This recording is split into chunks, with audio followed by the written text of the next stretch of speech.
To these 7 essential parts: case, power supply, motherboard, CPU, RAM, hard drive, and graphic cards, these fundamental parts of any desktop computer, it might seem daunting at first. So let's separate these two categories, simple ones and the more complex ones. For starters, let's look at the case. The case is nothing more than a big hunk of plastic that houses everything else. Some of them have more or less physical space. Some of them have a different parts where you can put screws or this or that. But at the end of the day, case really does is provided a nice enclosed system for everything else. Next up, we have the power supply. This part of the computer, almost always located on the bottom, is the part of the plugs into the wall and provides all of the other parts with the electricity needed to do their thing. You can think of it as an extremely advanced AC adapter. The last of the simple parts to mention is the motherboard. The motherboard is a wide and flat circuit board that all of the other components plug into. It's the part that lets all of these components send electrical currents composing data between each other. While not particularly expensive, the motherboard is arguably the most important component because without it, you'd have nowhere to put anything else.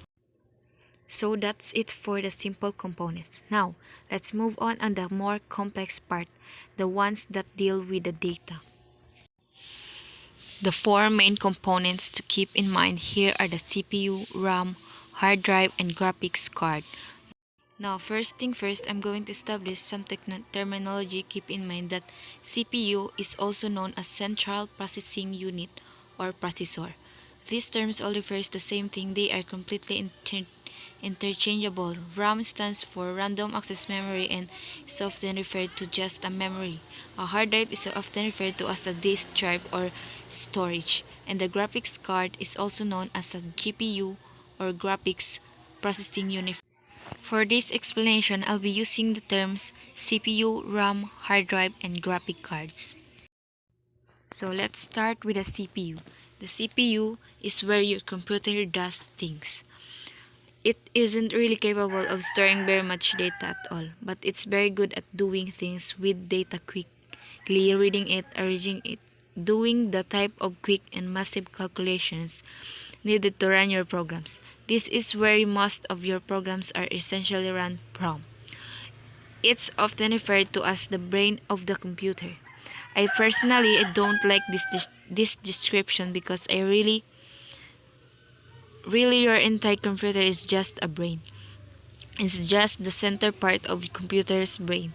Basically, everything that happens in your computer goes through your CPU at the some point. Now, let's talk about the RAM and hard drive at the same time because they have a very unique relationship, which is probably why I often confuse the two. Your hard drive is where all of your data is stored. When your computer tells you're running low on space, it's because your hard drive is almost full. All of data that makes up your videos, documents, project files, or 3D words and models that make up a game all are stored here. RAM allows you to run intensive programs while disk space allows you to have more of these in programs installed. It also allows you to have more of the data they referencing, whether it be pictures or modes. And finally, we get the graphics card with all of the calculations going on in your computer to turn a bunch of numbers that basically come down to ones and zero into constantly updated three-dimensional words.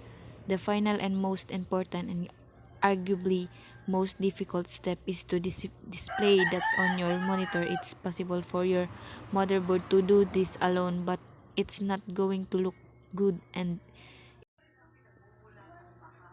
it's certainly not going to be able to do much. Your graphics card is essentially an entire computer in and in of itself, dedicated to the sole task of figuring out what pixel need to light up on your screen and what color and at what time if you were playing games that had a very busy and high texture world with lots of models and different angles and colors. Your CPU is the thing that creates the world. It knows where the stuff is, and it does so with the data that's been stored in your RAM, which has loaded out of your hard drive. But it's